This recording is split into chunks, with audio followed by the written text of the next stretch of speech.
If I asked you to get a piece of paper and something to write with, and to make a numerical list of all the things that you would be willing to die for, how long is your list? Panther 48. Willing to die for. Panther 48. Willing to die for. How long is your list? What is the tribal self? Panther The 48. tribal self is what goes above the immediate acquaintances of the social. Willing to die The for. family, the people you know, live next door. You would be willing I'm to talking about die for. tribal self. Panther 48. I'm talking about those movies, those yet unborn, and those who are the How ancestors. long is your list? So the connection with the ancestors is tied into the tribal self. Panther 48. What does that mean? That means that the tribal self constantly reminds us Willing to die for. that we don't have the How right long is your to list? claim independence. Panther 48. Peace and power. Once again, this is your Panther 48. Your brother Sight calling out of Texas.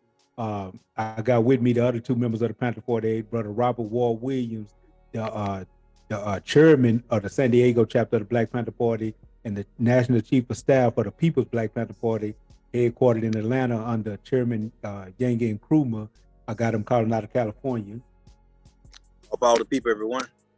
And we have Brother E, our Minister of Information Emeritus for the Panther 48, our Warridian translator, and one of the original members of the original new, it's an oxymoron, ain't it, to say the original new Black Panther Party that was headquartered out of Dallas, Texas, Brother E calling out of Florida.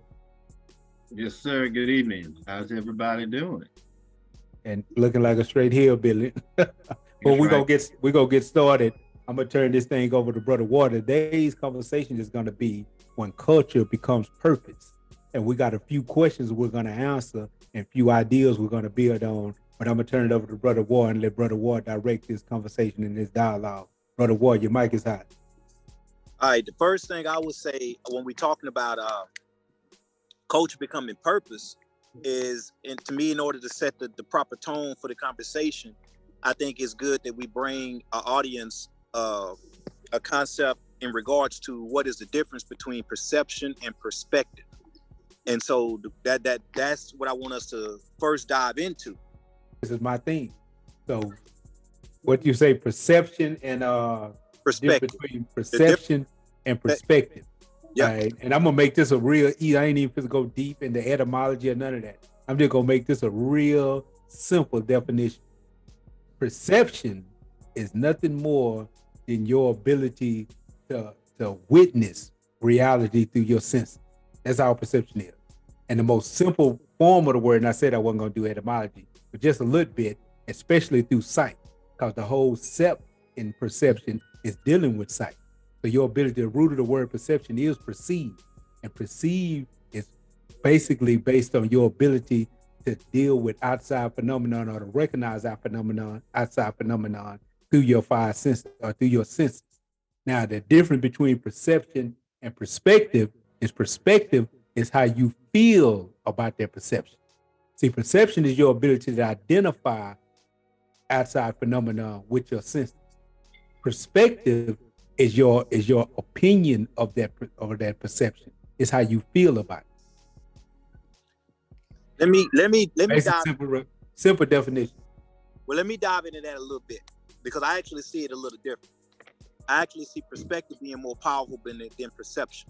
So to me, when I think of perception being, like you said, you're based upon your sensory inputs, but also based upon what you experience others doing or what you've been told or taught by others create a perception. In other words, to me, when I think of someone, just say going to a church, and you ask, well, why do you go to this church? Well, I go to this church because my mama went to this church. My daddy went to this church. They mama, they daddy did this. So my perception is, this is the church to go to because this is what I've been taught, this is what I've experienced, and this is what I know. my perception is this is how I should be doing things. But when I think of perspective, to me, that's when you have the ability to disconnect yourself from the situation and therefore develop a deeper sense of a view, because you can study it from all sides and without judgment or the cloud of personal experience. So to have perspective on something is to be able to get away from your direct exposure or what you've been taught about something. Therefore, your emotions are not wrapped up in it. And then you can deal with it from more of a scientific analysis perspective. So that's Now, how I say that last part again. Say it again. view it from more of a scientific perspective. Now what Scientific analysis. I said scientific analysis. View perspective from a scientific analysis, as opposed to just doing it because this is what I've been taught of what I directly have experienced. And the reason why I think that's important, and then we'll turn it over, is because when you're dealing with something through a perspective, this also means that you're dealing with a bird's eye view as well as a spider eye's view. So from up close and afar, in order to gain, like I said, an operational scientific analysis. And I would even go as far as to say to take that into battle. And the reason why I say that's important to take it into battle, really I dive into a little bit later, but to me, the whole premise of why culture becomes purpose. E, what you got with that? He ain't ready yet. Okay. We ain't gonna beat the dead horse, but I'm gonna give you a little something. I'm gonna give you I'm gonna let Merriam-Webster drop out. I don't even know if he ever existed. I'll just say drop from the dead. But according to Merriam, he said, I'm gonna give you the exact definition. Perception is defined as the ability or process of becoming aware of something through the senses, especially through the sense of sight. And perspective is a particular attitude toward or way of regarding something, your point of view. When I say perspective is the way you feel about that perception. So it's kind of like the debate E and I had a few months ago about when we debated logic and emotion, perception and perspective, the way we perceive something through our senses. Because the only way we can ever have any contact with anything outside of ourselves is through our senses. Our senses is what gives us our ability to grasp or comprehend our reality. We either got to smell it, see it, hear it, taste it, touch it. We have to have some kind of concrete way of having contact with it, and then we develop a view of it, an opinion of what we perceive.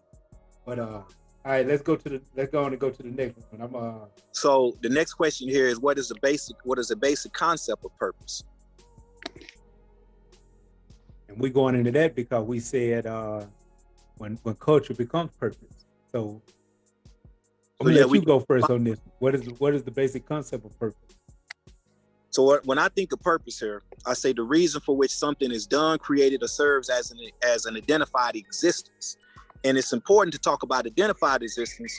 So we must go into the window of perception when we talk about an identified existence, because of what we define. What defines me shapes my reality, and therefore will determine my reasoning and awareness. So when I approach purpose, it blends into my ability to see through life. The less of connection I have with life, the more I will be drawn into death, decay, and destruction, which are the 3 Ds that are the opposite of what we talk about when we say definition, development, and defense. And so to me, when you're thinking about a purpose, again, when I said identified existence, that goes right back to me to perception, because this is how I view things based upon my experiences. To give you an example, and when I think about that, is when we talk about somebody that has been exploited, just say a people that have been exploited, they view things, their perception on life is viewed as a slave.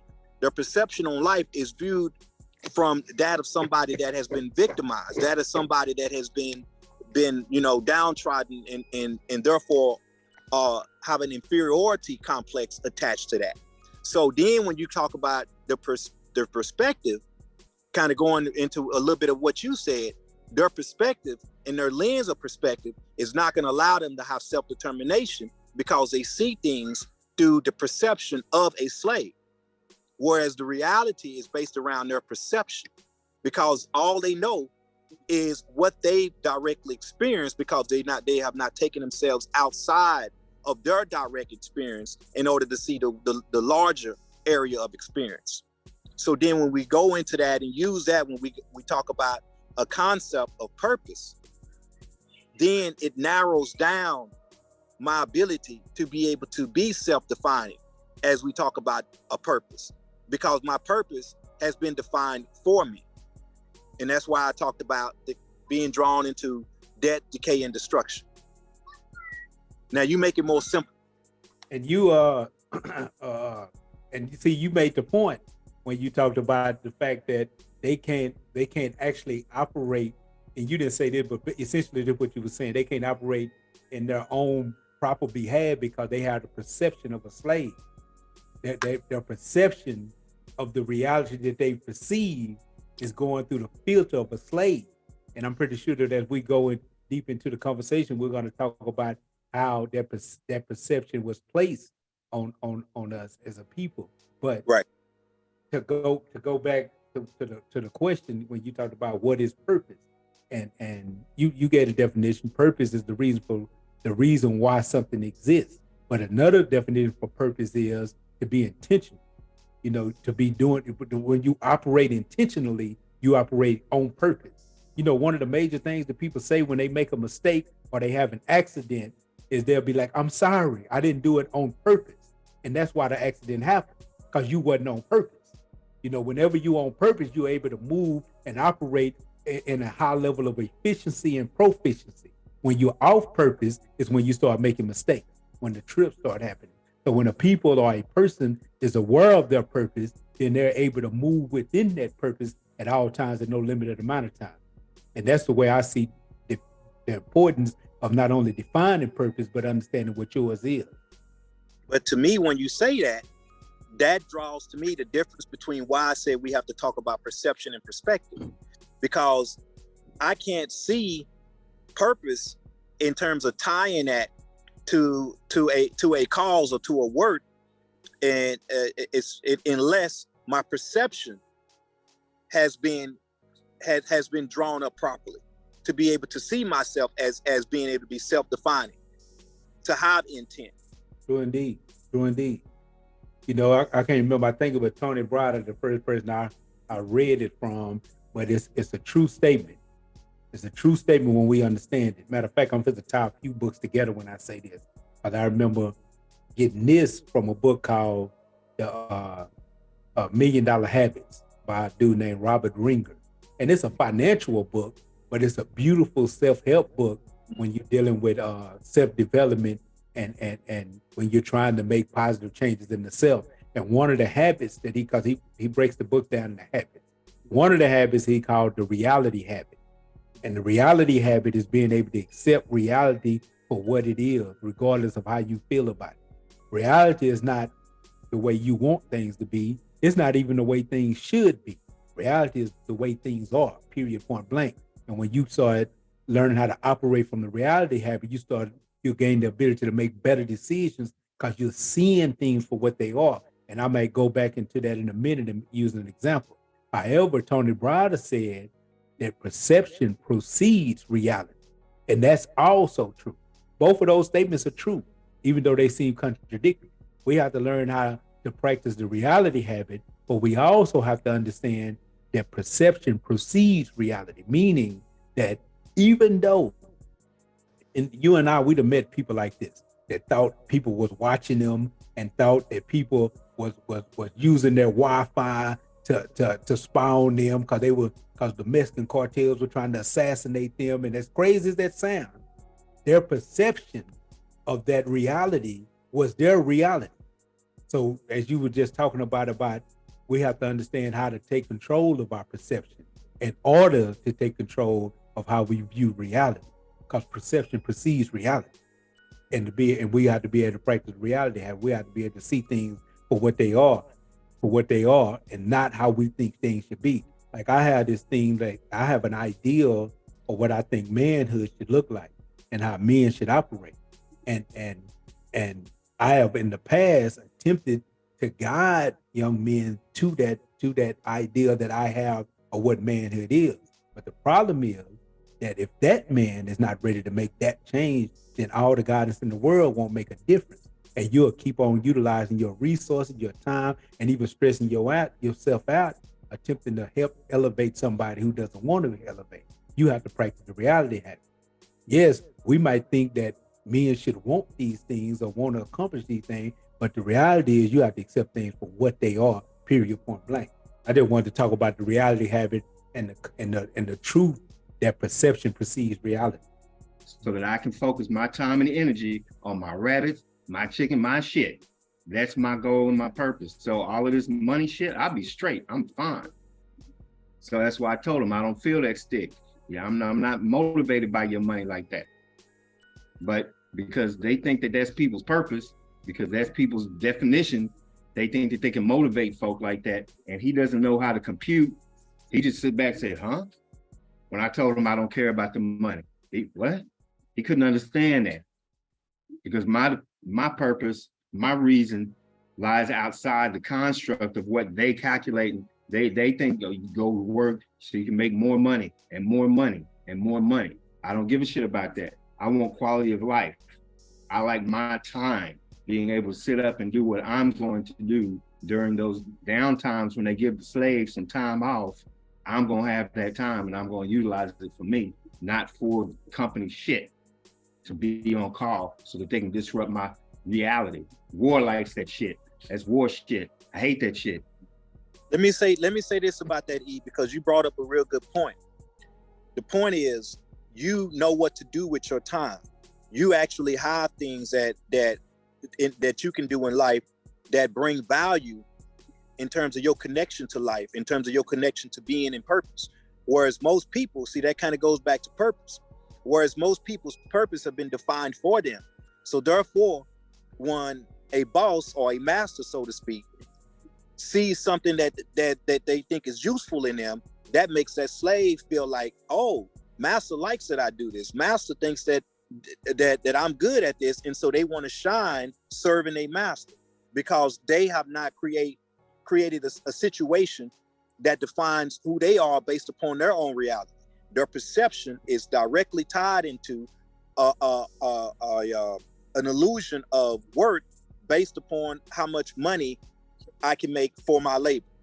And then that right there is what controls them.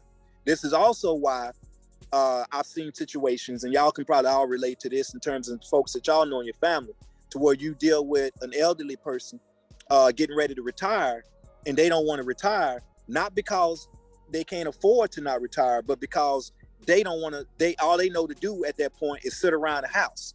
And then they don't have nothing to do anymore. They don't feel like they got a purpose anymore because they're not working.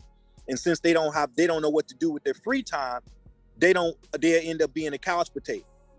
And so since they don't have an actual self-drive to do anything, they are literally afraid to retire because that work has become their actual purpose in life. It's the same with what do you call them people? Sports people. They were retired.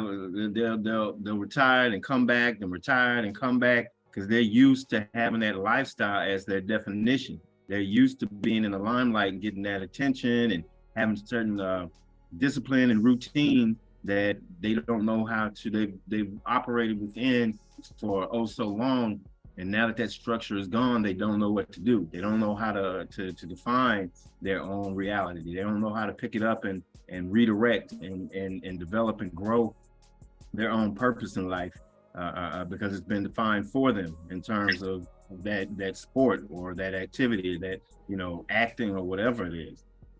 And that's how most people are, and it's built on a truth, especially for men, is that we're defined by our work.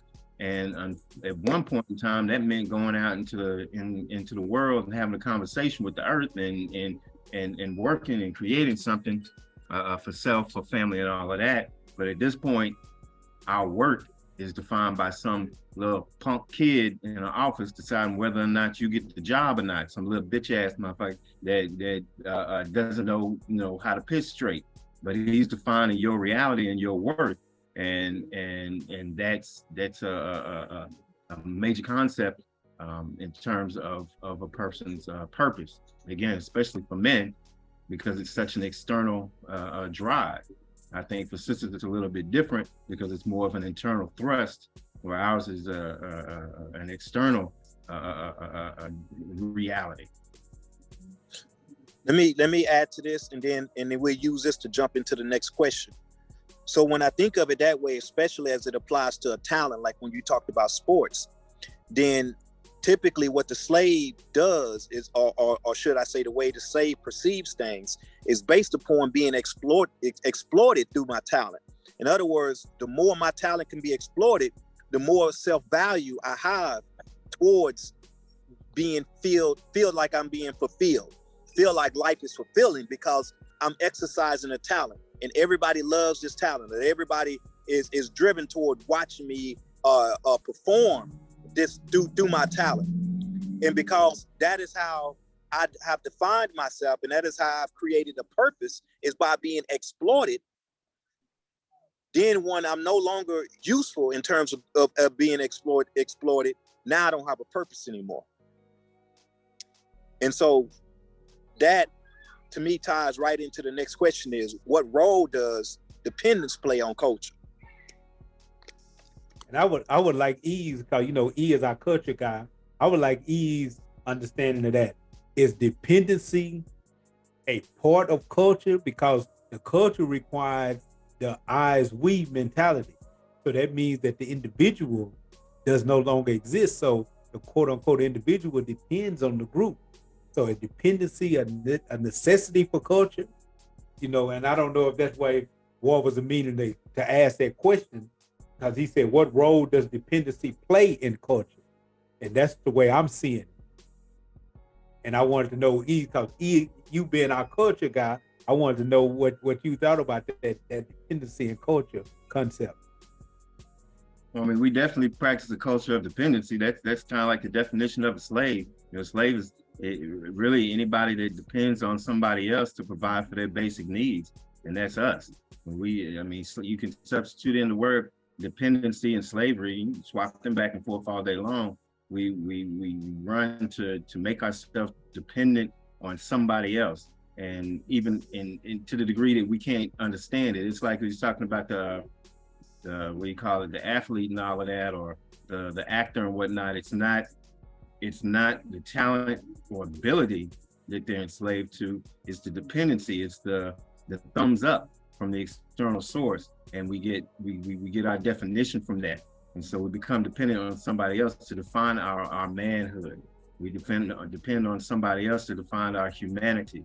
And that's the dependency. Our culture, in fact, the culture that we practice in this country is that. In a slave master relationship, there's going to be the one that's depended on and the one that does the depending, and we're the ones that do the depending. We think that even when we're entrepreneurs and make big money, we can't understand the concept that you can decide how many dollar bills you have in your pocket, but the real power, the real question is, what is the value of those dollars that are in your pocket? And we don't decide that. If that dollar is only worth 30 cents, then what have you really done by having 12 dollar bills in your pocket? We're dependent on them for everything in the society, and we are so arrogant and so detached that we can't see that. We're so deep in our dependency that we prefer, as long as we can have a little bit of the good stuff, we're okay with being dependent.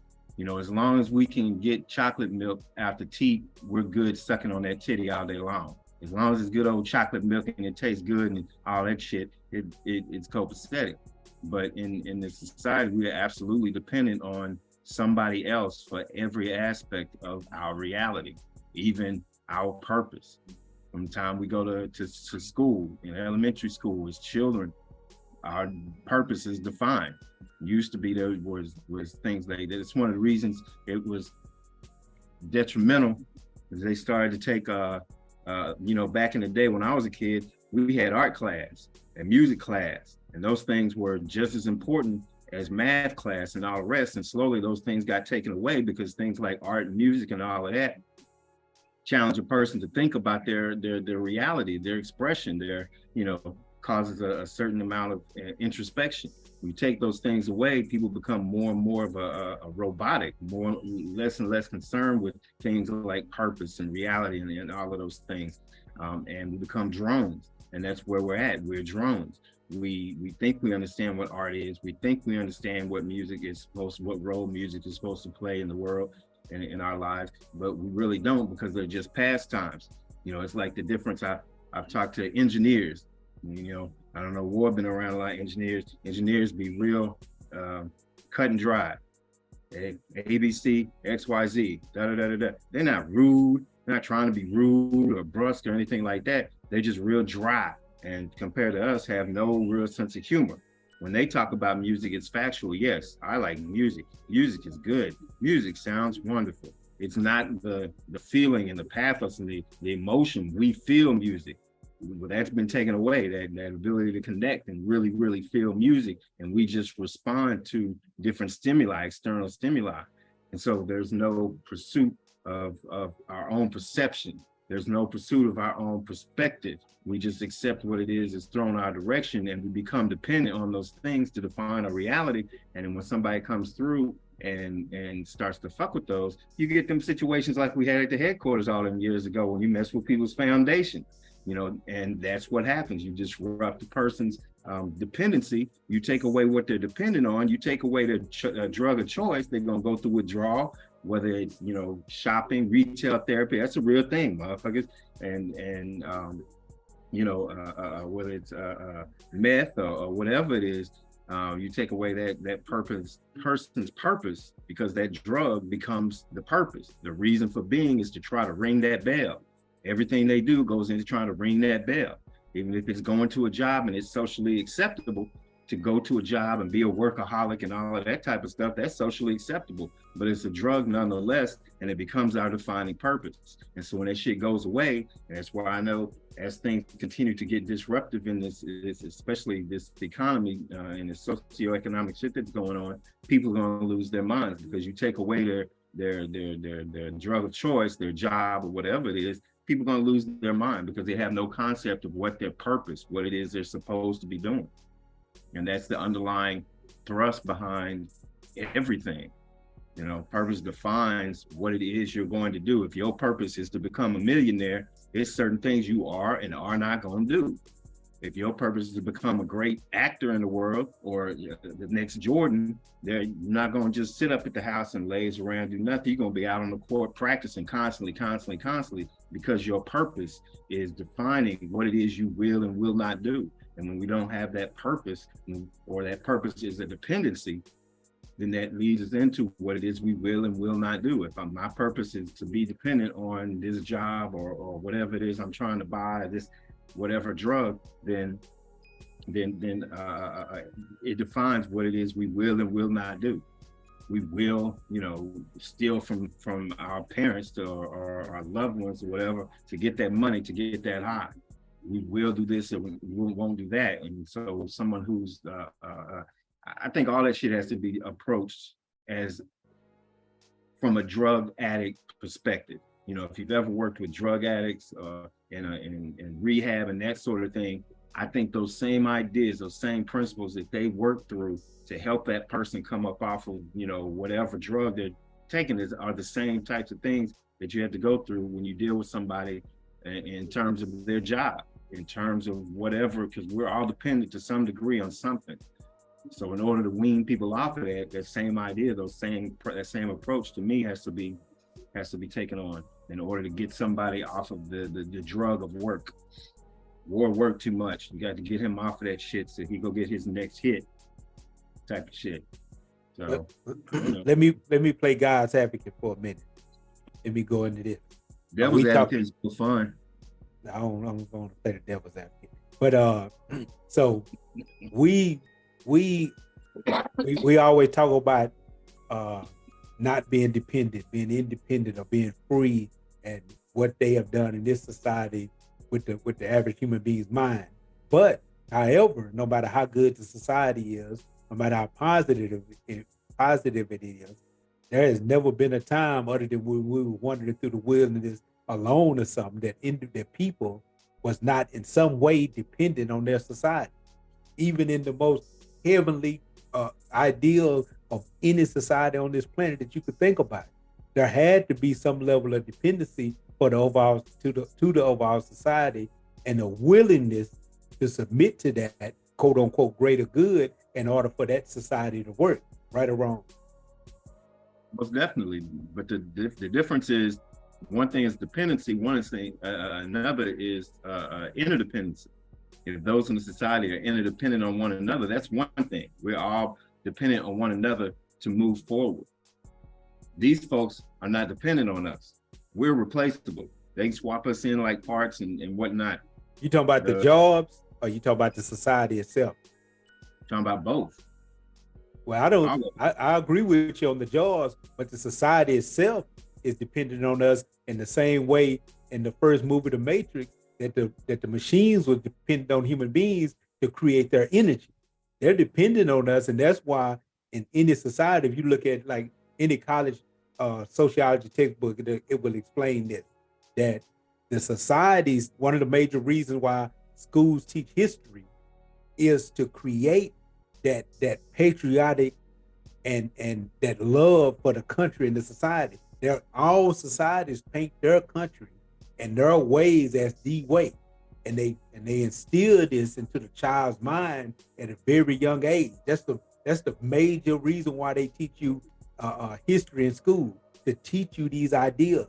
And if you notice, and we all notice this in this country, that everybody else was painted as the bad guy, while this country was painted as the person that went in to take liberty, freedom, and these great democratic ideals into these backwards places and liberate the people from this tyrants. And this is the way that the average person is raised and cultivated in this society, and so that they can have that dedication. Now, if you look at history, I don't think there's any place that you will find that wasn't being taught to a group of people. Well, let me jump in here real quick and just use something we talked earlier on in regards to what I say when I talk about trifactors. So the trifact of dependence is, we have to look at dependence as being in the middle. On the left is codependence. On the right is independence. So the relationship between codependence, dependence, and independence is basically this. Let me just use an example. An embryo has a dependence on its host. A child has a dependence on his caregiver. A slave has a codependence on the slave master. A free man is independent because they recognize how to craft and manipulate an environment. So he is fully aware of the relationship he must have with nature. And so when you talk about that is that independence part, is when you recognize and know your place in nature, and therefore know how to deal with all of the elements of nature. You are codependent when you're in a relationship to where, whether you are a master or slave relationship, to where even if you're being exploited, the fact that you are available for that exploitation creates a codependency, which is kind of what you was talking about in the matrix between the machines and the humans. That is a codependency. But within that codependency, one person serves as a master, one person serves as a slave. The master creates a perception in that slave to where that slave feels like they must operate from this vantage point. And in doing so, their purpose, their definition of what purpose is based upon what that master says it is. But that master cannot exist within that lifestyle unless they create a codependency within that slave. Whereas dependence has to strictly do with the fact that you are 100% relying on something for your absolute survival. But in essence, when we are independent, it means that we recognize how to deal with the situation in terms of our interconnection with everything. I have an independence. It's like basically saying, and I use this as an example, the difference between, I would say, a dog, a pet dog, and a wolf. A wolf is independent because a wolf can go out into the environment, go out into nature, and it knows how to survive. It knows what it needs to do to live. It knows how to basically maintain its life. Whereas a pet dog, and we can talk about one that's more stronger than a wolf. We could talk about a Rottweiler or something else that may, I don't know if they, I don't know, y'all know I don't know dogs, so I don't know if that one is more powerful in terms of a one-on-one fight than a wolf. But there are bred dogs that are more powerful in terms of fighting a wolf and would defeat a wolf on that accord. But that pet dog, if you release it into the wild, it won't be able to survive the way that wolf will, because it is operating through a dependency. It has been domesticated. It doesn't know how it relates to the rest of life, how it relates to nature. All it knows how to do is what it's been bred to do. Its purpose is to bite and fight other dogs. So it only knows that. So can't even grasp the concept of independence. It can't even grasp the concept of a actual purpose other than what has been defined for it. And so I think that's important when we are talking about the roles of dependency in culture, because at that standpoint, the culture of that dog that is trained basically and bred to just fight other dogs is completely different than the culture in the lifestyle would be of a wolf that operates through a pack, that operates through a relationship, to where it knows how to deal with the harmony of nature. It knows the do's and don'ts. It knows the weather patterns. It knows how, where to travel and where not to travel. What's good for it, what's not good for it. It's not relying upon a master or another species, should I say, to determine its destiny as it applies to that. And even with that, it leads me back to saying this. I'm playing God's advocate still. Since humankind created civilization, there has been no, and I'm going to take E's point of view. E likes to do the absolutes.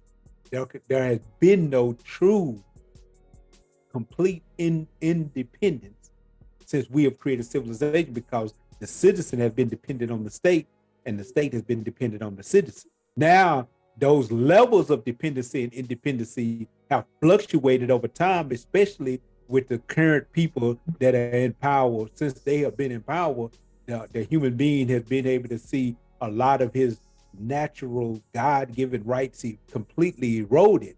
But since we have created civilization, we have been dependent on our society to some degree, form, or fashion. And that dependence is not necessarily bad. You know what I'm saying? It's kind of like what he said when we was having a discussion about the alpha male. He said there is no way you could ever truly be an alpha male. And what he was doing, he was seeing the alpha male not from the philosophical viewpoint, but from the total absolute point of view of what alpha truly means. And if we take dependency to that extreme, if we take independency and dependency to that extreme, there is no way, even if you know how to survive, even E. Homesteading, there is no way that you can actually be dependent, truly independent, when you're living up under a state or a regime, no matter what color of people is operating. The only way to actually get truly independent is to flee into the wilderness where the state is not carved out territory and live unknown and unbeknownst to anything that's going on in modern day society. And I think we need to draw a line of definition between the roles and the people as well. True as it may be, that society, quote unquote, it needs the role that African people feel in this country, the dependent role, the slave role, and the master-slave relationship. Master needs a slave, but they don't necessarily mean us. We are interchangeable. And they're showing that more and more with robotics and AI and even immigration and shit like that. They can swap us out anytime they're ready, and is a part of what it is that's going on now. So we can't do that. We can't swap in the U.S., swap out the U.S. government, pop in another government and keep it moving. It's just not gonna happen. So we are dependent completely on them. Their role is dependent on the slave playing the slave role. but it's not dependent on us playing that role, because there are plenty of others waiting in line to take over that role and keep it moving. So, and again, we really,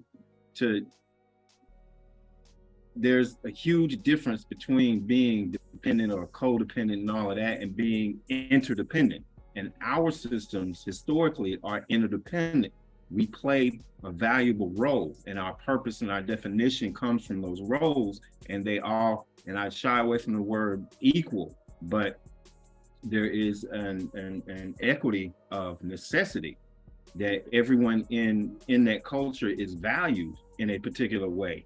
And everyone has a particular slot and purpose and reason that feeds into them as so-called individuals, that turns around and feeds into the society as a whole. And that's not what we have here.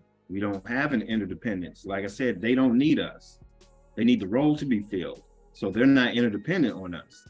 Back in ancient times and whatnot, the state was interdependent on us to feed it as it fed us. And that's why there was an emphasis on things like Pharaoh, and I don't mean your homeboy, I mean the actual, the king guy, quote unquote, president type cat, like in Kemet or the kingship or queenship or whatever. These folks were taught to be that. They were cultivated and brought up to be of a certain mindset, of a certain spiritual understanding. They weren't just thrown into the role because they could be manipulated or because they talked good or because they sounded good. We were cultivated to fit a particular part of that of the society. And in this one, the society, the role that we're cultivated into being is one of what is it? Expendability. We're expendable. We're taught to be expendable. Everything we do can be replaced by somebody else or something else. It's not that important. Don't give a shit and move it on. And so that's the real issue. Is yes, there's a dependency, but that dependency is not on us per se. It's just about getting this job role filled, and you can be thrown out as soon as you get out of line and moved on to the next. So I think that the exploration of interdependence, we don't understand interdependence. We were working on that with the party at the N.B.P. back in the day. We, in certain situations and certain roles, we have become interdependent on one another to do classes or to do our particular roles out in the field, and that sort of thing is what we were trying to develop and work on with cats with the similar mindsets or evolutionary path, is that understanding and becoming a part of an interdependence amongst the membership to achieve a particular objective. And that is what this is. So let me add something to that real quick. So it's kind of going back to tying into what Psych was talking about. The thing about that is when, and this just kind of goes to home to what we're saying about having culture as a purpose, is that when one group of people is basically exploiting another group to the point to where that other group is being deemed and being utilized to be inferior so that they can maintain that level of exploitation. The only way that group that is being exploited can change that situation is for them to be independent of the other group that is exploiting them. So then they need to declare their independence. In other words, they need to collectively come together, create a situation to where they can define, develop, and then defend what they are as a group of people to in order to have an independence away from that other group that is exploiting them. So it's basically a people declaring themselves to be another nation, or declaring themselves to be something separate, and then they would obviously form a governmental way of in order to govern that group of people, so that they don't have to fall under another form by a different group of enslavement. So yeah, you're right in terms of civilization as it applies to independence, but it goes into what he's talking about when he talks about interdependence, because interdependence is a harmonious relationship. That is to where everything within that exchange, it recognizes its value and is used at that level, as opposed to being exploited, purely exploited as a part of that relationship. It's like bees and flowers. You know, we talk about this. We be messing with you, Psych. Which came first, the bee or the flower, the pollinator, or that it produces the pollen. You know, one can't exist without the other. There's an independent relationship in which they come to be at the same time. If bees stop pollinating flowers, flowers would be in a bad situation. If flowers stop producing pollen, bees will be fucked up. Well, in America, if black folks just decide to stop working, they just say, okay, Mexicans, y'all on deck. Robots, y'all on deck. We be replaced. There is no value in us because we're replaceable. They can swap us out easy peasy and keep it moving, never miss a beat. You know, and that's part of the point, in my opinion. So yeah, that's the interdependence. You look around in nature, you know, tomatoes, you growing stuff, you know, when you was on revolutionary boot camp assignment and you grew your tomatoes, there's the interdependence between you taking care of that plant and that plant taking care of you. Symbiotic relationship going on. And that's the difference between that and interdependence. And I'm not denying the importance of understanding interdependence, but it takes me back to what I said, that since we created civilization, we have been dependent on that civilization for our needs, kind of like what you just used with the tomato plant. Now, if we separate it and we break it down into being dependent on a group of people that are not like us, who have taken another group just for the pure purpose of exploitation, there still exists an interdependence, even though it's not harmonious. There still exists one. So they would actually circumvent your culture, your thought process, in order to make you dependent on them, and they would literally be dependent on you. Now, in modern day town, what's going on is that you have this, the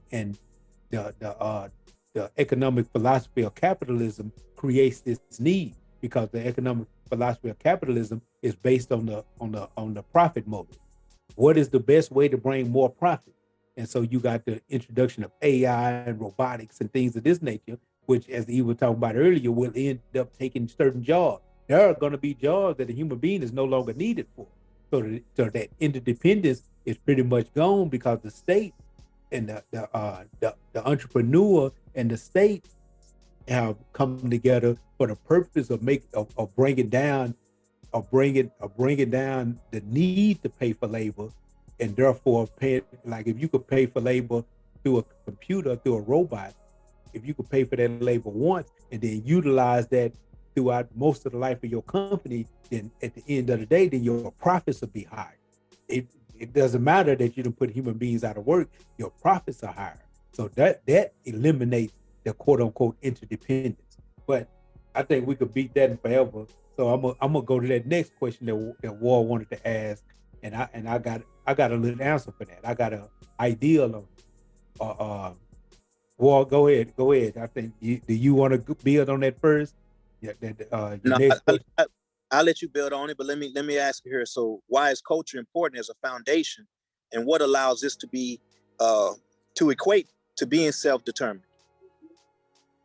All right, I'm gonna ask you something before we get into that. Break that down. What do you mean by that? To the average listener, what does that mean? Culture important as a foundation. So when I think of that, the first thing I would do is reverse and go back and talk about what a foundation is. Because to me, a foundation is how you compose a footing or a grounding. If your foundation is anything else to me but a collective relationship that realizes life tie, going back to what he talked about with interdependence, then you're not engaging in a harmonious relationship with nature and with self. And so when you talk about a foundation that is not culture, then you're talking about a foundation that creates a dependence upon another group of people that puts you in a position of inferiority. And so when you say culture important as a foundation is because if my foundation, let's just say this, if my foundation is money, money is everything. Money rules me. This is my foundation. This is what matters to life to me. Well, when money loses its value, then what is your foundation? What is your purpose? It's gone, because it's not tied to anything that is a collective operation in terms of a people, in terms of cultivation. It is all based upon what has been defined as your role. It is that individualism that has created your foundation. And so when you talk about foundation, then you have to talk about, well, what is the essence of a foundation?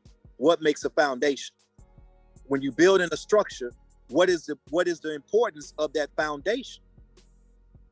So to me, it all goes into defining what a foundation is, and then seeing the ultimate foundation, which is why I would ask why culture is important as a foundation. Well, I think that we could simply see the importance of a foundation, because if you build a house just on dirt and you don't take the time to create that slab foundation, in no time your house is going to sink into the ground. You know, it's not going to be stable. But to answer your question a little bit, I want to define culture, and I've defined it in this way many times. I'm just going to essentially read a quote from a book that I read a long time ago. It's called "Who Are We" by Dr. Kirk Harrod. I've mentioned this a million times because it's one of, I ain't gonna say the best, but I'm gonna say one of the best books to explain the development of humanity, culture, civilization, and the things that actually helped us get from zero to where we're at now, and all the things that happened in between. And I'm not saying it's the best, but it's a good book, especially for using in conversations with people of European descent, because the writer is a European Jew. And that's why I say it's not the best, because being that the writer is a European Jew, sometimes he doesn't say what he knows to be true in the book. And we all know that if you've done any real studies on history. But this definition of culture, I think, is spot on. And the things that he say about the importance of culture is I think is extremely powerful. But the definition he gives in his own, the book is "Who Are We" by Dr. Kirk Harrod, and this comes from page 10. He says, culture refers to the behaviors, beliefs, and adaptive mechanisms that a group of people sharing a common experience have constructed to cope with their environment. It is learned, taught, and unique to a group of people. A group of people's unique culture is crucial and irreplaceable for their prosperity. Let me say that again. A group of people's unique culture is crucial and irreplaceable for their prosperity. The disruption of a group's culture impedes the collective accomplishments of the group and prevents the individuals in that group from achieving their potential. It is no coincidence that very high rates of alcoholism, unemployment, and failure to find a place in society are found in two groups whose culture was nearly destroyed by Europeans. That is African Americans and Native Americans. And I think, and I always use that definition and that point that he made in that, because it's so true. I mean, different people, different of our scholars, Tony Browder, Sheikh Anta Diop, many of them said the same thing in different ways. Malcolm spoke about it consistently, that we understand the importance of culture. And this is why, to answer your question, that culture is so important in the foundation for any people and leading toward self-determination. Because, and I'm a seem like I'm not supposed to talk about this because I got to break this point down. The psych, you love your threes, Brother Wall, but the psych has been broken down in psychoanalytical theory into 3 parts. The psych, the mind, the deepest part of a person. And those 3 parts are the id, the ego, and the superego. Let me quickly explain what those things are. The id is that animalistic part of human being. And it's concerned primarily with basic survival and self-defense. The id is that, and it comes from the part of the brain, and the human brain evolved in 3 parts over thousands of years. Those 3 parts are called the R complex, or what some call the reptilian brain, the paleomammalian brain and the neocortex. And simultaneously, we could see how the three parts of the mind in psychoanalytical theory can match up with those three evolutions of the mind. But I mean, with those three evolutions of the brain itself. The R complex deals primarily with basic survival. It's the part of the human brain that kicks in when you feel like somebody's trying to attack you, or that kicks in when you're hungry, or that kicks in when you're trying to find somewhere warm to sleep. It's that part of the brain. Matter of fact, we done probably all been in a situation where we done been so angry, so mad that we done just did something that was completely outside of our character. We done, quote unquote, boy, I hate when I say this, but I don't have another term, war. We blank out. We blank out. And when we do this, when we calm back down, we done all probably said it. When we calm back down, we'd be like, damn, what was I thinking about? I wasn't in my right mind. We done said that. And it's true, because this is what happened. This can be confirmed through a study of the mind. This can be confirmed. We operate like right now, all three of us right now are operating primarily off our neocortex. The word literally means the new brain. And it's the part of the brain that you see whenever you see a picture of the brain. How thought processes, language, mathematics, things of that nature comes from the neocortex. And usually, like right now, we're operating from that. When you get attacked, or when you feel angry or attacked or abused, your neocortex literally shuts off. It turns out like a light switch. And the R complex comes on, because the R complex operates completely off instinct like an animal. It's literally the only part of the brain that a snake has, that a turtle has. That's why it's called the reptilian brain. It takes over because it's more efficient in dealing with your survival needs than the neocortex is. The neocortex is gonna think about it. The R complex is just gonna respond and do. And I'm explaining all that, and I'm going to tie this in to where culture comes in and where foundation comes in. So the first part of psychoanalytical theory, when we talk about 3 parts of the mind, is the id. The id deals primarily with survival. It's the animal part of the self. The second part is the ego. Now, let me define ego, because a lot of people have a misunderstanding of what ego means.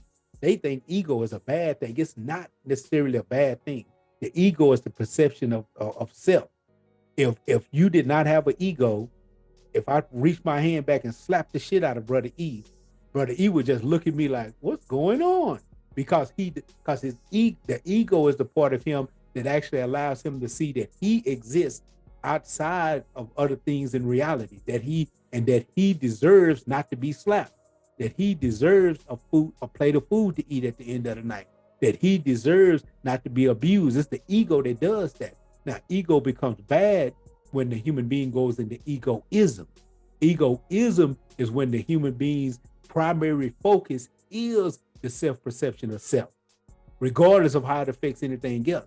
So ego drops, or you fall from heaven when you drop from ego to egoism, then to conceit, and then to self-centeredness. It's a constant and consistent decline. But the ego is the ability to identify the personal self. The third part of in psychoanalytical theory of the mind that we all have is called the superego. Now, here's where culture comes in. The superego is your psychological ability to identify a group as you, to identify the needs of a group as your personal needs. And we all have this. This is a part of the mind. The problem, and that's where the superego is where culture arrives from. We develop and create culture from the superego. I'll give a small example. And I'm gonna use a street level example. I can use this.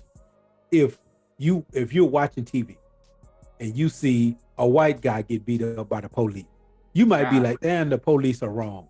But you're not up in arms about it. You see a black person get beat up by the police, it touches you emotionally.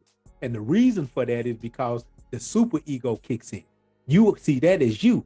You can actually identify him as being probably your son or your brother or your nephew.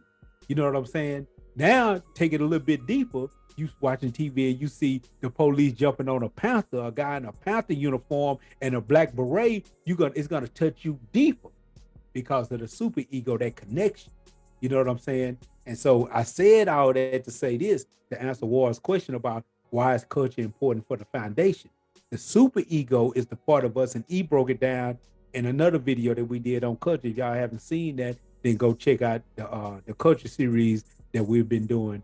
But if you understand this, the culture was created from the super ego, from our identity, our ability to see others who look like us, who share our personal experiences as only as extensions of ourselves. That's what the super ego does. But when you eliminate a person's super ego, there's absolutely no connection to culture.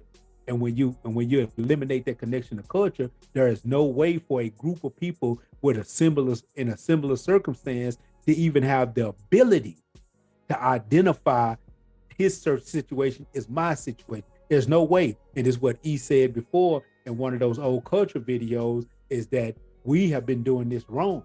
You're trying to get an individual to fight for the freedom of the group, and it's impossible. And I think that it was no accident that essentially that super ego has been shut off by eliminating or removing the culture, because now you have nothing else to identify with. I mean, naturally, we still do it, even though we don't understand it to the deep level that we would if the culture was completely intact, because it's still there. It's simply just a part of our sites, but it doesn't operate for us the way it should operate for us, the way it was designed to operate, because our culture has been circumvented. That's why culture is important as a foundation, like Dr. Harrod said, and I'm gonna read that little part again. He said the disruption, he said, a group of people's unique culture is crucial and irreplaceable for their prosperity. The disruption of a group's culture impedes the collective accomplishments of the group and prevents the individuals in that group from achieving their potential. See, we got to understand how powerful that is, because we're in a society, or we're in a state where Black people think that their needs can simply be met by going after my individual wants, not understanding that the elimination of a group of people's culture not only impedes the group, but it sufficiently impedes the individual from even finding a place in that group, from even finding a place in society. So the group culture is important, not only for the group. People think I don't need that, but for the individual as well. That's why it's important in my opinion. Well, let me say this about what you said, because to me, this goes back to why I was saying that we have to look at this from the position of recognizing that we are at war. Because if we don't see ourselves on a battlefield, we take for granted the concept of what a foundation truly is. It's just like how you kind of opened up, making it seem so simple that, well, of course people know that a foundation, what a foundation looks like and what a foundation is. If you really take that and apply that to why it's important that we deal with culture as a foundation, then we can step back and see that because our definition of what foundation really means has been separated from the essence of what culture is as our foundation. It has been able to be taken away from the concept of foundation. And even if we use a basic example, like we stated earlier about the foundation on the house, to me, that goes into when we break down the trifecta of understanding, understanding, and overstanding. Most people realize that you have to have a foundation to build a house on. But when you ask the average person, how do you identify a good foundation on a house? They can't answer that. This is why a realtor can show somebody a home with a cracked foundation, and that person does not know how to identify a crack in that foundation and realize how detrimental that is to the longevity of the rest of that house, maintaining the structure. So you have to bring in an inspector who's able to break down and look at all the defects of that structure in order to tell you what you are about to purchase. Because we don't really get that. We understand what it means to have a foundation, but we don't enter overstand. Because if we did, there wouldn't be a disconnect between culture and foundation. We would get that, you see? And so from that standpoint, the premise of that question is to go into, like you did, to reconnect our people with the essence of what culture should be meaning to us as a people. Because again, we've been taught and bred to have an inferiority complex. And through that inferiority complex, it creates a condition of domestication, of codependency, of a dependency that is built upon us not ever reaching or realizing our full potential, which is why we started off by talking about perception and perspective. Because our perception is that we ain't got it so bad. Our perception is, well, let's just address the symptoms of racism. Let's just make things more digestible. In other words, if we can stop being beat on, if we can stop dealing with police brutality, or we can stop getting thrown in jail, these are all symptoms of the imperialism. And so a lot of us feel like, as individuals, if we can just modify the conditions of enslavement, then we're not slaves. As opposed to realizing that it is that element of independence, it is that element of forming an identity through our culture, which creates a situation to where we have the ability to define, develop, and defend our purpose and be self-determined. That is actually what that purpose is, as opposed to an individual purpose, which gives you the ability to have escapisms and the perception that you are actually doing okay, that you are actually free. This is why you can talk to some Negroes and they will tell you we are free, because they're speaking from a position of being a tool of the state of the United States, as opposed to seeing themselves as African. So from that standpoint, they don't see the separation. And because they don't see that separation, what kind of foundation are they actually living on? Their foundation is not the same foundation that we're saying, which is what culture is. What they see as culture is not the same thing that what we're talking about when we talk about culture. So that's why, to me, when we go into that, it's real important for people to be able to determine what they view as a actual adequate foundation for their life. Because if you operate from a foundation of individualism, then you're not there's no need to connect a culture, an African-centered culture, to anything, because you operate like an individual. And as far as you can see, you got a solid foundation as an individual. And therefore, we can go back to somebody like Lil Wayne when he said, I don't see racism. Why he say that? Because his perception was tied to a traumatic event. And traumatic events are typically what causes perceptions to be blindfolded by a perspective. And that's why I said that went into that. Because that traumatic event to where his life was about to be taken, and it was a white person that saved his life, and a cop at that saved his life, the way he views perception is through the lens of that traumatic event. And by doing it, by associating that traumatic event with everything else that happens in his life, that because that incident would have been the end of his life had it not taken place the way it did, now all of a sudden his perspective is there is no such thing as racism, because he's operating from a bubble.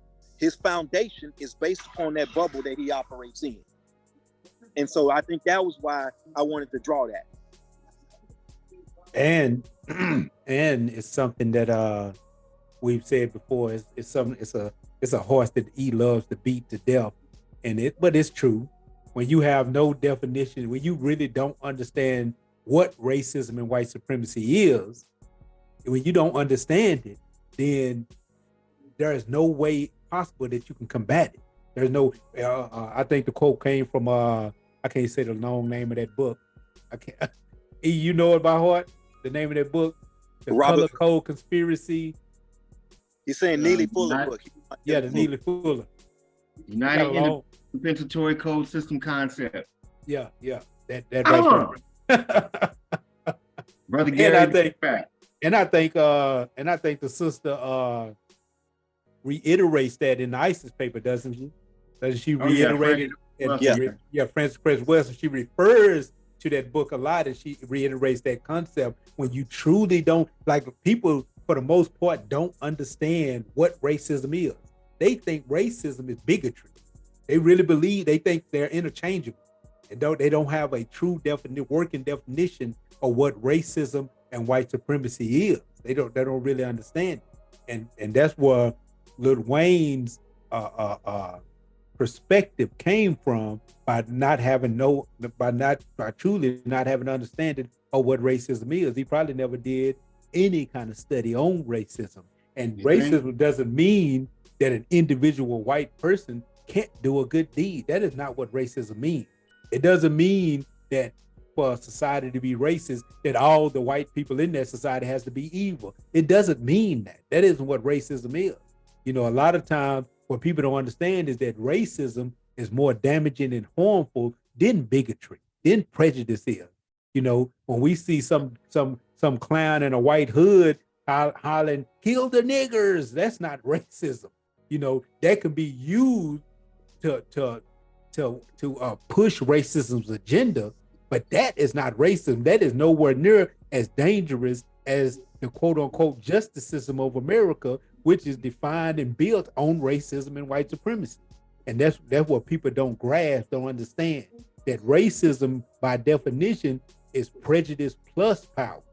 It means that you are prescribed a certain ideal on a group of people based on certain prejudgments, the color of their skin or the kinkiness of their hair. And then you have the power to oppress that group of people with your institutions.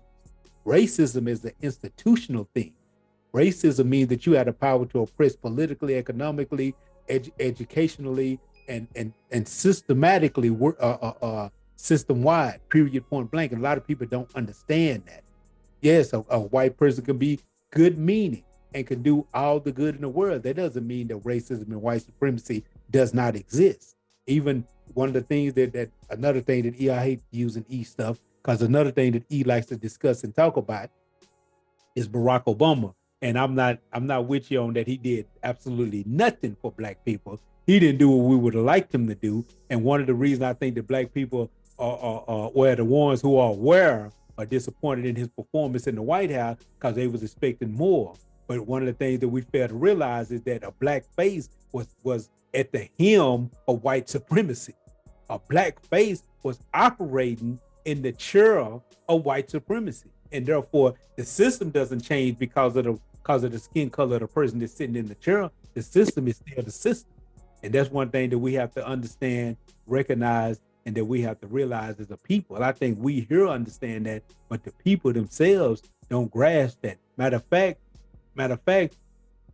a black face being in that chair is actually, if you think about it, more beneficial to the system of white supremacy, because if you notice, black people held Barack Obama to no standard of responsibility. We're not going to criticize him because he's black. You know, we're just happy he's there. You know, so that was more damaging than having a white face in that chair. That was more damaging.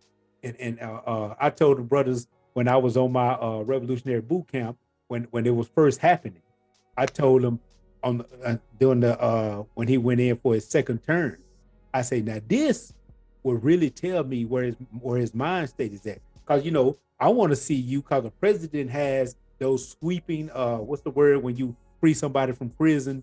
What is it called? Pardon? Pardons. A president has the luxury of doing those sweeping pardons to anybody they want to. And I was like, if I see him pardon people like Assata Shakur, Mumia Abu Jamal, and things like that, which he did not.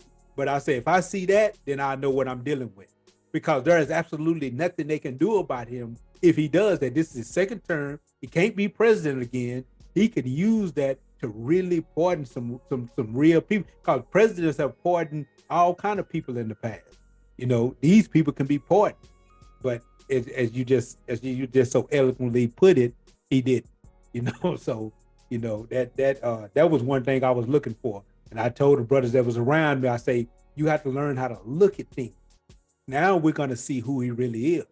If he pardon these people, then we know we're dealing with somebody that's for the cause. If he doesn't, then he's still making sure that he keeps his fidelity to the system. All right, Walt, we ready for your next question. He ain't do shit. He did do one thing. He did do it. There is one thing he did. What? There is one thing he did. There is one thing he did. One of the things that he did, he targeted a lot of BS.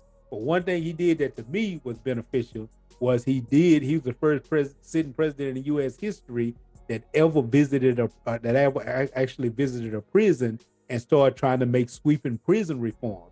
See, the things that he did on prison freed. Yeah, I know you don't like it, but it's true. It freed. See, you haven't been in the belly of that and seen that and how that parole system works. He actually forced states to utilize a parole system and actually release people, especially when it came to dealing with the drug laws. That's one of the things that he combated and shined the light on as far as people was getting incarcerated. And it might be a deeper reason for why he did it. But he shined the light on the fact that people were getting incarcerated and like during the height of the quote unquote crack era, people was getting, that was a 5-to-1? I don't want to misquote this because it might be actually higher than that. But there was a 5-to-1 discrepancy between being arrested and sent to prison for crack and for cocaine. Yeah. A good example of that, 5 grams of crack would land you the same type of sentence that, 500 grams of cocaine would land you. And so you know that black people was the ones mostly getting caught with crack, and these was the ones that was getting buried in this in the prison system because of the crack and things of this nature, which ironically was helped shipped into the black communities by the CIA. So we got punished by and that's another thing Dr. Kirk Harrod says in his book. He talks about that when any group, basically that's where crime comes from. That when you read the book, he breaks down the history, and then he gives you history's first lesson, history's second lesson, history's third lesson. I think it's 13 lessons he gives you in the book that history teaches us. And one of them is why people resort to crime. It's not because people just want to be criminals, but when people feel like they basically have no place in society, that there is absolutely that the future looks bleak, they will turn to whatever that they possibly can to change their situation. And one of the things, and we just dealt with history. I think that's history's fourth lesson. When I was gave the definition on culture, I think that's history's fourth lesson. That when you take a group of people's culture, that creates that disparity. That they're basically counted out when they lose their culture. All right, so the next question, and we kind of already talked about it, but I don't know if there's additional points you want to say here. Why should culture be the purpose? You missed something. You missed where do we stand as a people in relationship to collective purpose? Oh, yeah, my bad. And so, that's a simple answer from my point of view is there is absolutely no collective purpose without a culture. If the people's super ego is not attached to a culture, there is absolutely no collective purpose. The people operate as individuals, and their purpose becomes me, mine, me, mine. You know, one of the things about capitalism, and I remember we did a show on it, and a dude came on Oregon, and I probably should have got at him on this because he misquoted me. It wasn't you, he misquoted, he misunderstood what I was saying. I started off defining what they say about capitalism so that then we could analyze capitalism. But he thought that was my opinion on capitalism. But I'm gonna do it again. This is not my opinion. This is why they say capitalism is such a powerful and the most valuable system for dealing with people. Basically, according to Europeans, if you read the Wealth of Nations by Adam Smith, who is accredited with being the father of capitalism, essentially the economic philosophy of capitalism is predicated on this. Europeans say that the human being nature is to be selfish. And so you have to create a economic philosophy based on the human being's nature, not on what you want the human being to be, but on his nature. And if the human being's nature is selfish, then you have to create a philosophy that allows the human being to be rewarded from his selfishness. And that's what capitalism is essentially stating. And that's where you have rise of the individual, because then the individual starts operating off my own personal individual needs. And the more that it brings profit and feeds my greed, the more of it that I'm gonna do. You know, in capitalism, they say capitalism's basic premise is that you allow the market to define prices. They call it the invisible hand. The invisible hand, if you put something out in the market, you know, the people will let you know what they're willing to spend for. And if you allow people to quote unquote compete in that market, then that competition, not for the desire to do something great for society, not because you're trying to help people, not for any of those reasons, because you're trying to make your profit. If me and E both create a slingshot, then I'm gonna try to make a better slingshot than E, so that I can outsell E in the market. And people having the freedom to go to either me or E as they see fit will basically push the competition between me and E, because they will keep going to the person who's creating the better slingshot at the best price.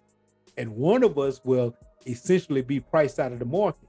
And then the people, according to Adam Smith, will end up getting the best slingshot. Not because either me or E are trying to do the best thing for the people, but only because me and E are trying to do the best thing for ourselves. And the same thing with the people. The people don't go to me for the slingshot because they want to see my business thrive. They go to me for the slingshot because they feel like they're getting the best bang for their buck. So this is the whole concept, an ideal behind capitalism, speaking to the individualism and the selfishness of the people, and speaking to what drives the human being. And me and a white guy named Saul, probably, and I'm gonna give him a great compliment, probably one of the most intelligent white guys I had ever met. Me and him used to have these debates and conversations all the time. And he used to always express this idea. And then again, like I just explained, the difference between the R complex, the paleo-mammalian brain, and the neocortex, I broke this down to him and explained this, and this cannot be denied scientifically. I told him, you are right. The human being is by nature selfish, but we got to understand something. We can identify where that selfishness is. That selfishness is in the R complex. That's the first part of the human brain that evolved. The R complex, the reptilian brain. It's the part of the brain that develops in a baby in the womb in the first 3 months, that first trimester. Now, here's another thing, though, that you fail to realize. Empathy is another thing in the human being, and it develops in the neocortex, the last part of the brain that evolved, the part of the brain that makes us the premier creature on the planet. And it evolves in the last 3 months, or the last trimester in the development of the baby before it's getting ready to be born. The neocortex does, not the empathy. But empathy comes from the neocortex. That's where it comes from. There's only 4 animals on the planet that have a neocortex. The human being, the dog, the chimpanzee, and the dolphin are the only things on Earth that has a neocortex.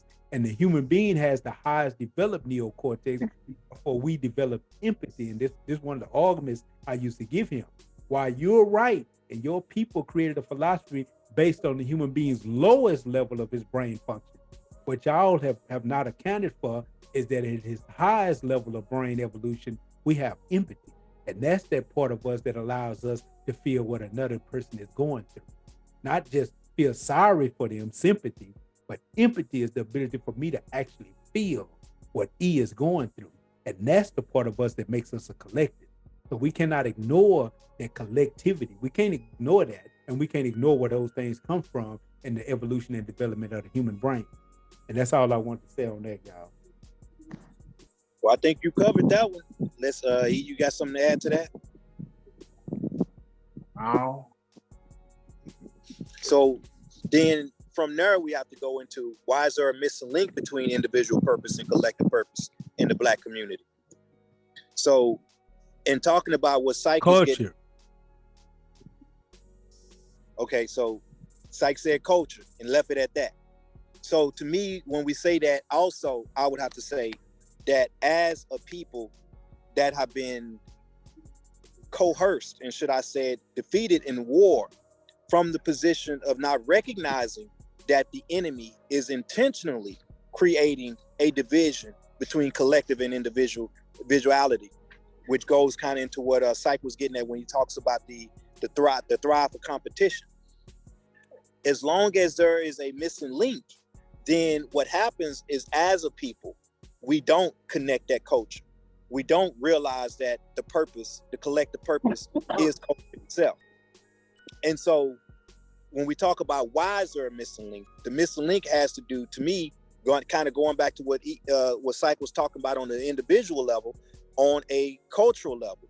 Now we talk about the advancement that different societies would do for the sake of civilization. How one society may thrive as opposed to another society not thriving.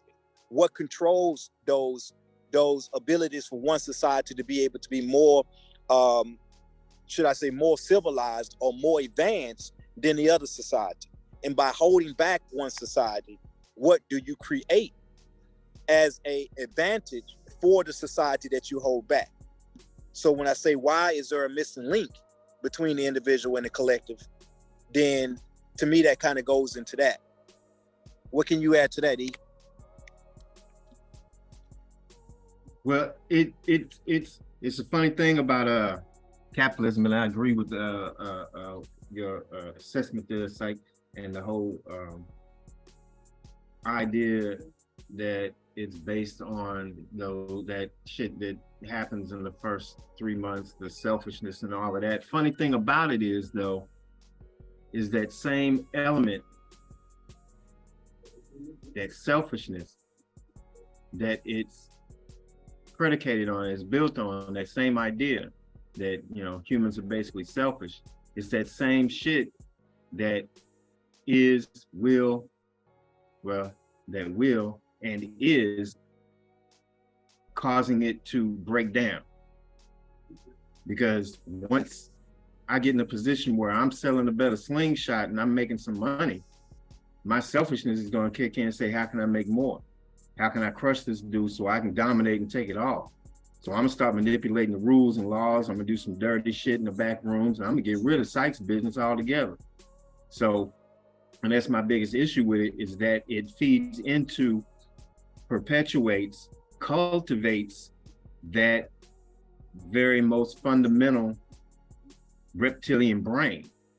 And those who excel at the system the most, the best, develop it, sit back and manipulate and all of that, are able to do so, not because they're clever, they're good at business, it's because they've never moved from that most fundamental part of the brain. They're still operating dog eat dog, where the rest of the world, Africans included, evolved to this point with that last set, and we built based on the best that we had. And so, that being the case, living in a system that presupposes that worst reptilian, most basic part of humanity, not just in business, but in education and social issues and every aspect of our lives, that's the overwhelming position, is that people are basically reptilian. People are basically selfish. And so every aspect works towards that. And having not been allowed to develop and to evolve and to grow into the people that we are, that we naturally would have moved ourselves to, evidence of which we did. If we did it initially, you leave us alone, we're going to do it again. Yeah, we're going to fuck up. It's going to be problems, but eventually we're going to move back to that same direction because it's who the fuck we are. But not being able to practice those things, those African-centered, that reality of who it is and what we are punished when we do that. You know, both in society, people from simple shit, people dogging you out, making fun of you, laughing at you, or taking advantage of your good nature and all of this type of shit. That type of mentality is punished in this society, whereas the reptilian brain is rewarded over and over again. And that, you know, we've talked about how that is infiltrated male-female relationships, that we're operating from reptilian brains in relationships as opposed to who we are. We operate from the later stages of growth and development when we deal in our right mind, when we're dealing with relationships, male, female, and other types of relationships. So the fact that we've not only not been allowed, but have had that removed from our consciousness, we have no idea of what a male-female relationship is, just like we don't know what freedom is. Like an ape that was born in the zoo, that ape grows up never knowing what freedom is. It only knows captivity. And that's where we are. We've grown up only knowing captivity. We don't know what freedom is. We don't know what healthy relationships are. We don't know what it is to be about business without destroying somebody else, because we are taught that business means you destroy the competition. But that's counter to our reality. That's counter to our growth and development and evolution. And so we can't pursue that part of ourselves in the system and in the society.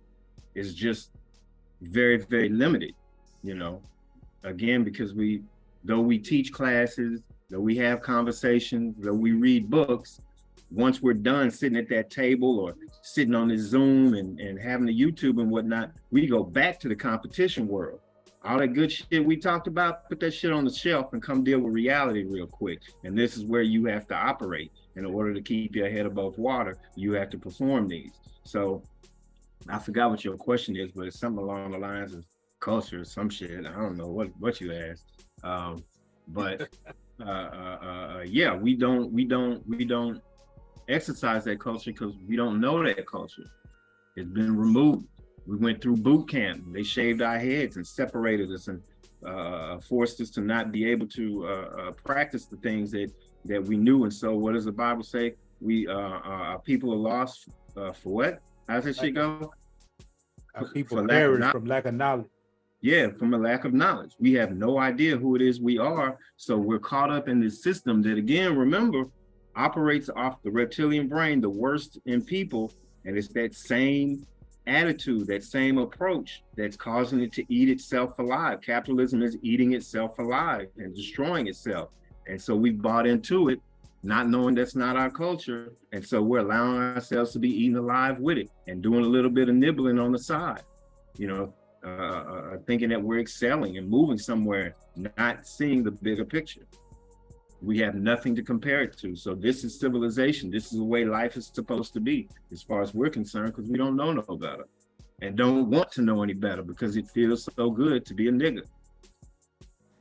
Ironically, and it feels good to be a nigga. I thought that Walt might want to know this. It's crazy, but I just looked up the book, and I think I'm going to order me a copy because I don't have a copy. But that book I was telling you about, Who Are We? A chronicle of the ideas that shaped. Let's see what's the whole name of it. A chronicle of the ideas that shaped our world by Kirk Harrod is on sale for $5 on Amazon. It's crazy. 500-page book. I don't know why it's $5. I don't know. It say hardcover. I was thinking maybe it was a digital download or something. Oh. And I think it's the book is for $5, and I think the shipping is $800. Now the shipping is $555. Look like. All right, well, we're not gonna promote Amazon at this moment. No, we ain't promoting Amazon. I'm gonna take that out. I'm gonna edit that out. But all right, let's move on. So we ain't gonna promote Amazon until they pay us. We need to get an affiliate account and put the links in the put the links in the description, and anybody that clicks that link will get paid from that. All right, so the next question was, what is the required awareness needed to bridge a connection with culture and a path towards purpose? You know, and I'm gonna say this, and I hate to be this guy. I really hate to be this guy. There's a few things in my life that I never wanted to do or never wanted to take a stance on and I found myself in a position where I have to take this stand.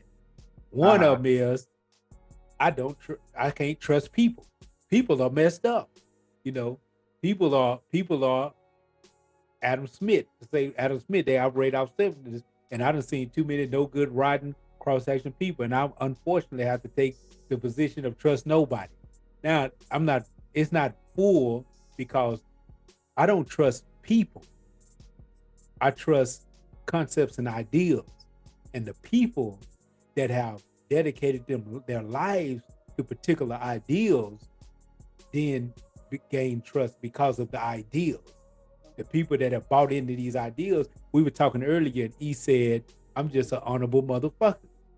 And ain't nobody had to teach it to me. I didn't have to take no set of principles and this and that. But he has bought into certain ideals that forces him to be honorable, because if he was to be dishonorable, it would mean that he was going against those ideals. And that's what situates the human being. But I think that we're in a position where that what has been done to us has been so effective that the things needed to get us to where you're talking about cannot be done. It's almost impossible. It will probably take hundreds, if not thousands of years to rearrange this thing, because the people no longer even have an appetite for their own culture. The fact of the matter is, he was right on this point. You ain't never right. At 95% of the time, you're wrong. But on this point, he was right. There is absolutely no way to liberate a group of people until they have their culture intact. And in America has done such a beautiful job at this that the mass majority of the people have no appetite for their culture. It's simply not there. And you cannot force feed it into people. We try our best to educate people to understand the importance of it. You know, I remember having a conversation when I was on my revolutionary boot camp, as he called it. I remember having a conversation with this guy. This is insane to me that we was having this dialogue. But I was having a conversation with this guy, and I want to take the John Henry Clark method when it comes to this. You know, I only debate my equals. Everybody else I teach. And this guy, it was just a teaching moment. He thought he was debating, but he wasn't. The man's, you know how we use nicknames. The man's name was Black. That's what they called him, Black, because he was so dark. But he said he wasn't Black. This Negro said he wasn't Black and that his people don't descend from Africa. He said that he was an American. And he attempted to use the example of people with this skin color don't necessarily have to be Black. His example and his argument was that Rihanna was not Black. She was Bajan. She was from Barbados. And I'm looking at this man, I'm like, what you just said sounds completely insane. What you just said sounds completely insane to me. You know what I'm saying? When we understand, and this is why I guess I love to use the term African instead of Black, but I'm using this term because we got to remember we're talking to a people that ain't even evolved into the understanding that we're all African. I remember one time I was talking to my own mother, and I kept saying, and this is why I started back using Black, because I understood I wasn't communicating with people. I kept saying Africans, and my mother was like, well, we're not African. You know, she didn't know who I was talking about. She thought I was talking about somebody with a funny accent on the continent of Africa somewhere. She didn't understand that I was talking from a Pan-Africanist worldview, that I understood and recognized that all Black people on the planet, no matter where they are right now, descend from Africa, therefore making us African, and that we're simply spread all over the planet because of the of a tragedy of justice in human history called slavery, that we were spread out. And that's one of the things I was explaining to Black that said he wasn't Black, that Rihanna is in Barbados because of slavery. She's in Barbados for the same reason the person of African descent is in Jamaica. The person of African descent is in America, and the person of African descent is in the Dominican Republic for the same exact reason. Only difference is the person in the Dominican Republic was enslaved by a Spanish, and he spoke the oppressor's language with a Spanish accent. The person in Jamaica was enslaved by the English the same way we was enslaved by the English. There's no big difference. And you're dealing with a people that don't understand the fundamentals. They don't get it. They don't get that. They can see the skin color and simply do not realize that black people are in Cuba. More black people was taken to the quote unquote what's the word? What am I thinking about? More black people. We like to only see black people as people of African descent in America. There's 50 million black people that's here, if that's the number still right now. We think that that's only, well, not us, but some black people think that's the only black people, not understanding that more, and we got here through slavery for the most part, because we can go into the whole debate and discussion about how we was here before slavery, and that's true, but we got here through slavery. More black people were sent to Brazil during slavery than they was to America. There was more black people sent to Brazil. So you gonna tell me the person with African skin in Brazil is not black or not of African descent because they in Brazil? That would be insane. But like I just said, we don't know this. And we have no desire or appetite for our history, our culture, and our ways. And I'm gonna say this and I'm gonna pass the mic. Another guy that I was building with when I was on my retreat was a guy, his last name was Satterwhite. And he was probably lighter than E, but he wasn't mixed. And I was trying to introduce him to Afrocentric thinking, tried to pass him the book of all times that everybody reads, and we know this is a powerful book, The Brotifier. I tried to pass this to him, and he thumbed through it a little bit. He said, "Oh no, I don't need that." He said, "All my problems in the world come from the blackness that I am. I don't need to be more black." That was his response. The man said all of his problems in the world come from him being black. And he don't need nothing to make him even more black, because that. But real quick, not to cut you off too much, but that goes into what we first started with in terms of the lens of the victim. Looking at things through the lens of the victim, he's absolutely right. As long as he want to stay there, then he's absolutely right. Yeah, true indeed. And see, that's my response to that question. That I don't think is anything that can be done from that. I mean, it could, there's always a possibility. I just think it'll take an extremely long time because it took hundreds of years to get us in this condition. And one thing we got to understand about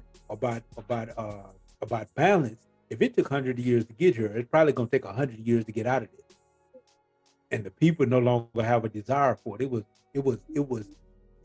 And we might need to do a show just breaking down how this even happened. And, from the physical violence, from the psychological warfare and the tricks, from everything that happened. It was a lot that went into this. So I think the best result, I think the best solution in this situation is to identify like-minded people and start building with them. And sometimes it may wake up others who see what you're constructing from the outside, but that's where your greatest power is going to come from. The people don't have a desire to grow. People don't respect our culture. They don't have a desire to learn our history. So you did start out by saying, though, really, in essence, an appetite for connection and a willingness to embrace culture. Yeah. Yep. You got anything? Wow, that's what I've been saying for 20 goddamn years. You ain't said shit. So the next question really just ties into everything we really already been saying, and that's why should culture be the purpose? So we really been covering that. I don't know if we want to continue to beat on that one or not. Yeah, we didn't cover that already. The important, we already covered that. And if I got to say it again, I'm gonna read this. This is why culture should be the purpose. Well, actually, culture shouldn't be the purpose. Culture is the foundational tool that moves toward the purpose. And the purpose, I think, for a group of people should be an independence and liberation, the ability to move in their group purpose. And culture helps the people do that. Without culture, people cannot do that. Period, point blank. And I take that stance on that. But again, I read this. I'm going to read it again to y'all, Dr. Kirk Harris. I'm going to read it again. Culture refers to the behaviors, the beliefs, and adaptive mechanisms that a group of people Now, who is that group? Sharing a common experience, have constructed to cope with their environment. It is learned, taught, and unique to a group of people. For instance, Eskimos somewhere in Antarctica develops a culture based on being in Antarctica. They have a unique experience and their common experience. So their culture will have elements in it that deals with the ability to survive and deal with the environment of Antarctica. People have that in common. And our people had a culture that was based on where they was at. You know, one of the things that I like to point out when we're talking about this and the importance of culture is the viewpoint African people and European people had on nature. And again, it's based on environment. Here you had European people was in Europe, surrounded by ice glaciers. They called it the Ice Age. Everything was freezing cold. So there wasn't no natural produce growing. There wasn't no bananas and apples and oranges and things of this nature. Everything in that environment was trying to kill the European because the European was food and the European was trying to kill, subdue, and master everything in that environment. There is no reason based on that environment that the European would ever develop a culture of oneness with nature because nature was trying to take me out of the game.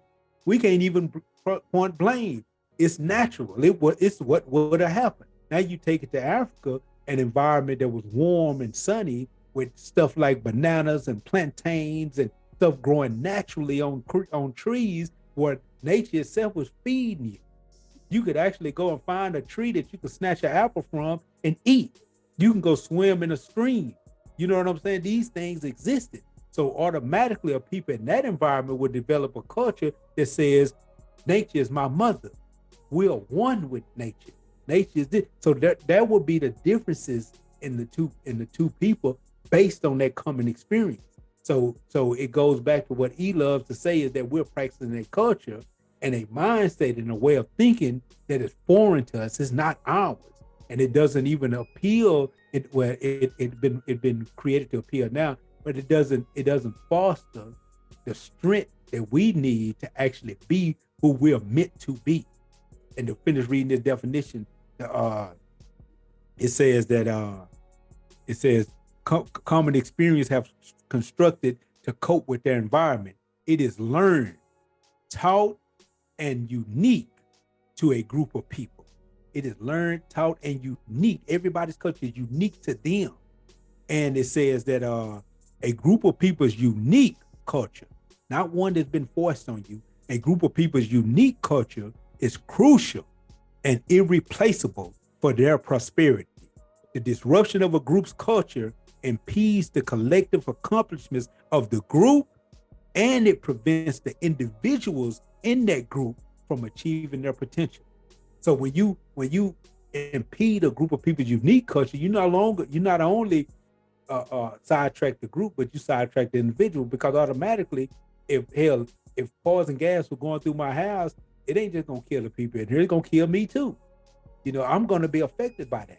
You know, if and this is one of the things why understanding that culture is important. And again, I could truly believe that by understanding that information, that the enemies of the people intentionally disrupted culture. Just a side note, the Eskimos ain't in the Antarctic. Oh, my bad. Where they at? Antarctic is like penguins and ice and shit. It's freezing cold. Where the Eskimos at? Alaska? Up north, Arctic. Yeah, my bad. I'm glad you pointed that out to me in public. But I appreciate it though. All right, where we at? Last one. All right, so we're gonna wrap this up, but the next one is having purpose always positive or progressive.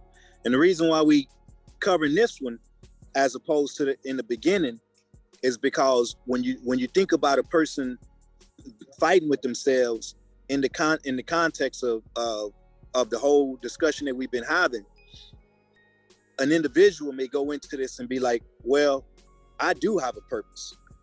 because they miss the whole point of what we're getting at when we talk about the collective awareness and the collective build for self-determination. So having purpose, can it always be positive or progressive? What y'all think on that? Well, progressive is bullshit. I mean, that's one of the more catchphrases that they throw around and shit as if some shit's going someplace. It has nothing to do with reality. I don't know what the rest of your question was, because progressive is the only thing I fucking heard. You hit it on the nail. You hit it on the nail, because remember, the deal is how things are defined, and not only that, the context in which words are put together is meant to manipulate a population. So by adding positive and progressive, and then tying progressive in with, when people think of that, they automatically typically are drawn into a capitalistic mentality. So that also goes back to, well, this is my purpose. So this is how this subject matter can actually fly all the way over the head of some people that may listen to this. So that's kind of why I even wanted to go there into that question, and you jumped right on. Well, I want to say this, and we talked about, you said that about purpose. Well, I don't know if I should go down that rabbit hole, because we finna bring this to a close. But I know what he is saying when he's saying progressive, because they're talking about the way politicians utilize the word. But and I think you're trying to use the word in the sense of, does purpose always help for people progress, make progression in their development and growth? And is it always a positive thing? And I'm gonna quote Scarface from the song Smile. And a man without a focus like you drive me insane. You know, he said that in the song, and I think that's a powerful quote, because it actually is. Purpose, I mean, we exist. Many will say we don't exist for any reason at all. It was just accident, so forth, so on, so forth, so on. I believe that the human being exists for a reason. And their purpose, there is a quote unquote individual purpose, and then there's a holistic purpose. But here's the beauty in that, when you really understand the purpose. The individual purpose, War's purpose, is to be a Panther for the rest of his life. And if black people one day get free, War's gonna jump off a bridge somewhere, because he ain't gonna know what else to do. You know. But that purpose is what helped War grow to become the type of person to actually fulfill the holistic purpose, which is the same purpose for all humankind on the planet. For all 8 billion people, 196,940,000 square miles, have the same holistic purpose, whether they recognize it or not. But the individual things we do is what makes us strong enough and develop the character that we need in order to fulfill that holistic purpose. It's like I think it was Jim Rohn that said it in a quote: have a goal of, he gonna hate this, have a goal of becoming a millionaire, not for the money, but because of the type of characteristics and discipline you'll have to gain in order to accomplish the goal. There are certain levels of discipline, certain levels of focus, certain levels of drive that you're gonna have to develop in yourself in order to do it. Or I could use another example. When I first started working out, I tell people all the time, they think the workout is simply for the muscle. And the workout is not for that. I used to tell people that workout strengthens those discipline muscles, that ability to get up every single day. You know what I'm saying? I work a second shift job, and people be like, "Oh man, you get to sleep in." I don't sleep in. I'm up at 7 o'clock in the morning because I got to get my workout in before I go to work. I don't feel like doing it when I get home. And the workout is of primary importance to me. I have to do it, and it ain't for aesthetics, which the aesthetics would be a bonus result of that. But there is a high level of discipline that's developed in that, and once it's developed there, that discipline can be utilized at every other level of your life. That discipline is actually, it's easier to exercise that discipline muscle once you train it. We can identify that there may be a personal purpose, professional purpose, social purpose, spiritual purpose, and a collective purpose. And so people have to identify, when they talk about having purpose, where are you in respective to your awareness of what purpose is and your place in that?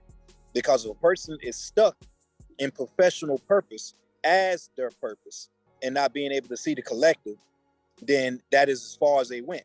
And that goes into earlier when you talked about an appetite. But see, this also lends into how we started this, which goes in the difference between perception and perspective. Having a larger perspective, you will identify with the fact that there are stages of purpose. But if you don't get that and you're stuck in your victimization, then your perception is all just one thing. And me having a purpose could be, hey, I'm a powerful rapper. Man, this is my purpose in life, is to rap. And so from that standpoint, this is me. This is my purpose. That's all I got. That's all that makes me me. And I don't see a collection. I don't see a collective. So this pro, quote unquote, pro black shit we talking about don't mean nothing. Because it's all about me rapping. That's what purpose is. And so that leads me to the last question, and we can close on that one. What is false purpose? Anything that's taking you away from your awareness of purpose and self-determination and seeing it collective. Well, I mean, Matter of fact, go ahead. Matter of fact, I just thought about something. False purpose. And maybe we can analyze this to understand the psychology behind it. But you'll have a man go to prison, 30, 40 years. And when they get to prison, you'll see this a lot.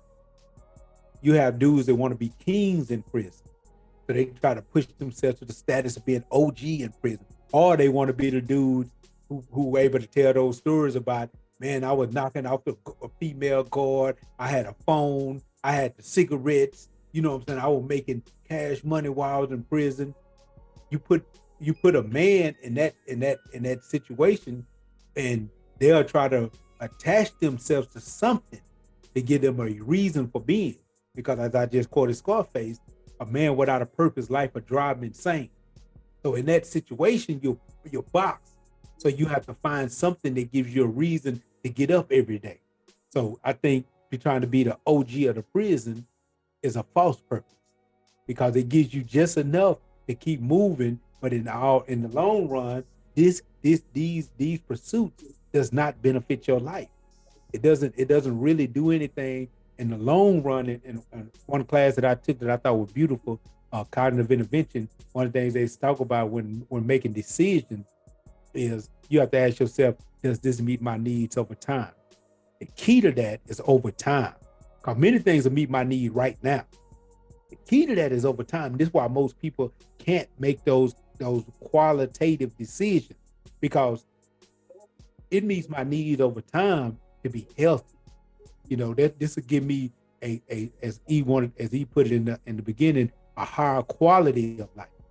But to eat that ice cream and cake will meet my needs right now. It's instant. As soon as I put it in my mouth, woo, it met my need.